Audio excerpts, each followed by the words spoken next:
Hi, I'm Rachel Garner, Senior Researcher with Specialty Employment Services, Inc. Now, what you say in an interview is, of course, important, but what you don't say also says a lot about you. The way you communicate non-verbally sends a message to your interviewer about who you are and the kind of employee you'll be. So here are 3 thoughts on prepping physically for your next big interview. The first is your handshake.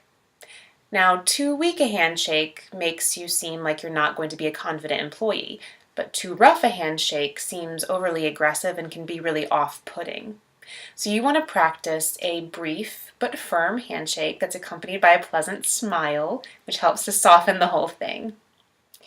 Remember also that you're going to be meeting a lot of people potentially on the day of your interview. So you'll want to try to keep your hands free as much as possible because that's a lot of handshakes. It's often difficult. You may have documents to review or someone may give you a drink of water, for example, but do what you can to keep your hands as free as possible so you're always ready when you meet a new person. The second thing to think about is eye contact. You want to seem open and alert, but you don't want to look like you're taking part in a staring contest.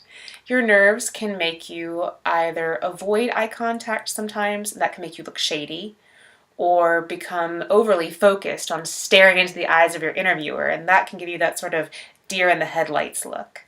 What you want is relaxed, regular eye contact, but go ahead and at natural intervals look away. There's always a moment to scan the office or to review a document, and that just helps keep things a little bit more natural. You want to think about your overall body language, your posture. You want to use your body to exude a natural confidence. So practice keeping a straight back, softly lowered shoulders, and keeping your head up. You also want to practice thoughtful and judicious gestures. You don't want to talk with your hands too much, but you also don't want to run the risk of looking closed off by always keeping your arms crossed. So a few hand gestures used judiciously is the way to go. The key here is practice. When you get in the interview room, your nerves may take over, but if you've practiced, you can get all of that physicality into your muscle memory and it's already there and you don't have to worry about it. So I hope those are some helpful tips for preparing yourself physically for your next big interview.